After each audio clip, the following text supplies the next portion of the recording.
ہم پاکستان سے کوئی توقع نہیں رکھتے کہ وہ ہمیں آزادی لے گا دے گا۔ پاکستان ایک طرف کہہ رہا ہے کہ کشمیر پاکستان کی شاہ رہ گیا، دوسری طرف انڈیا کہہ رہا ہے کہ اٹوٹ انگ ہے۔ پاکستان جو ہے وہ ہماری خود مختاری کی حمایت کرے اور ہمیں ایک آزاد ریاست کے طور پر تسلیم کرے۔ اور بڑی وجہ جو مین وجہ ہے ہمارے کشمیریوں کی نظر میں وہ پاکستان افواج پاکستان ہی ہے جو ہماری آزادی کی رکاوٹ بنی۔ السلام علیکم ناظرین، ایچ آر نیوز کے ساتھ میں ہوں اسد الرحمان۔ اس وقت میں موجود ہوں راولپنڈی میں اور میرے ساتھ ایک بھائی موجود ہیں۔ آئیے ہم ان کے ساتھ ملکی حالات کے اوپر بات کرتے ہیں۔ السلام علیکم۔ وعلیکم السلام۔ کیا نام ہے آپ کا؟ بلال الطاف نام۔ بلال الطاف۔ اچھا بھائی جان، موجودہ دور حکومت مہنگائی اپنے عروج پر ہے، کیا کہتے ہیں؟ کیونکہ مہنگائی اس وجہ سے ہے کہ یہ جو گورنمنٹ ہے، چونکہ عمران خان اہل نہیں تھا کہ وہ وزیر اعظم بنے، اور اس کے ساتھ جو کابینہ موجود ہے وہ بھی نااہل ہے، کیونکہ کبھی ایک عہدے سے اتار کے دوسرے کو چڑھا دیتے، کبھی دوسرے، کیونکہ ان سے اس طرح کا کام نہیں ہو رہا۔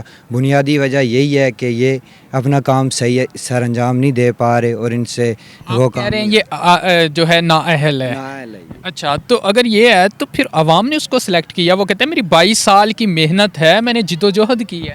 ظاہر ہے اس کو نہیں پتہ تھا کہ جب گورنمنٹ کروں گا تو کیا صورتحال ہوگی۔ جب وہ گورنمنٹ میں آیا تو اس کو سمجھ لگی ہے کہ گورنمنٹ اتنی آسان نہیں ہوتی، میرے بس کی بات ہی نہیں ہے کہ میں گورنمنٹ کر سکوں۔ اچھا، آپ کو لگتا ہے کہ عمران خان اس اہل نہیں تھا؟ اہل نہیں تھا، نااہل آدمی تھا، کیونکہ ظاہر ہے اتنی مہنگائی۔ ویسے مجھے یہ بتائیں ایک بات، کہ ابھی 3 سال سے زیادہ کا عرصہ ہو چکا ہے اس کی گورنمنٹ کو، کیا آپ کو لگتا ہے کہ عمران خان تاریخ میں پہلا وزیر اعظم ہوگا جو اپنی 5 سال کی مدت پوری کرے گا؟ مجھے نہیں لگتا کہ عمران خان 5 سال کی مدت پوری کر سکے گا، کیونکہ شاید آخری 6 مہینے ہوں، کیونکہ اعتماد پیش ہو تو اس میں شاید یہ نااہل قرار ہو جائے یا ان کو اتنے ووٹ نہ ملیں تو یہ وہ ری ایکشن۔ اچھا، ویسے آپ پرسنلی طور پہ آپ کس پارٹی کو سپورٹ کرتے ہیں؟ میں پرسنلی طور پہ کشمیر سے تعلق ہے، اور میں کشمیر کی خود مختاری کی بات کرتا ہوں۔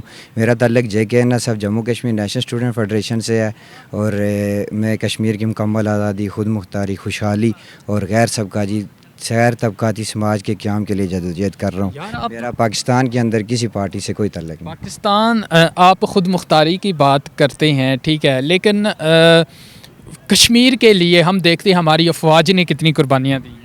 افواج نے کیونکہ سیاسی طور پر ایک قربانیاں دے رہی ہے، جو کشمیریوں کا بنیادی حق ہے، حق خود مختاری، وہ ان سے چھین رہی ہے۔ اور بڑی وجہ جو مین وجہ ہے ہمارے کشمیریوں کی نظر میں وہ پاکستان افواج پاکستان ہی ہے جو ہماری آزادی کی رکاوٹ بنی۔ یار نہ کرو بات، اب 47 سے لے کر اب تک جتنی بھی جنگیں ہوئی ہیں کشمیر کی وجہ سے ہوئی ہے۔ پاکستان نے اپنے اتنے شہداء دی۔ بات سنیں، پاکستان ایک طرف کہہ رہا ہے کہ کشمیر پاکستان کی شاہ رہ گیا، دوسری طرف انڈیا کہہ رہا ہے کہ اٹوٹ انگ ہے۔ دونوں اپنے اپنے جو وسائل، جو کشمیر کے وسائل ہیں وہ لوٹ رہی ہے، کبھی پانی، بجلی، یہ وہ ہر چیز جو ہے وہ لوٹ رہی ہے۔ اور جو بجلی پاکستان کو کشمیر سے پیدا کر رہا ہے، وہ بجلی پاکستان کشمیر کو نہیں دے رہا، خود پنجاب کو وہ پوری دے رہا ہے اور کشمیر کو وہ نہیں دے پا رہا۔ کیوں نہیں یار؟ دیکھو ہمارے گاؤں میں بجلی نہیں ہے، جو ہمارے ڈیم ہیں، 3-4 ڈیم ہیں، ہماری ٹوٹل جو میگا واٹ ضرورت ہے پورے کشمیر کی 350 میگا واٹ ہے، اور ہمارے ڈیم تقریباً 1800-2000 میگا واٹ بجلی پرووائڈ کرتے، اور وہ پاکستان اپنے پاس رکھ رہا اور ہمیں بجلی نہیں دے رہا۔ اچھا، آپ اپنا مستقبل کیا سمجھتے ہیں؟ ہم مستقبل یہ سمجھ رہے ہیں کہ ہمیں پاکستان جو ہے وہ ہماری خود مختاری کی حمایت کرے اور ہمیں ایک آزاد ریاست کے طور پر تسلیم کرے۔ نہیں، آپ کو لگتا ہے کہ اس طرح ہو جائے گا؟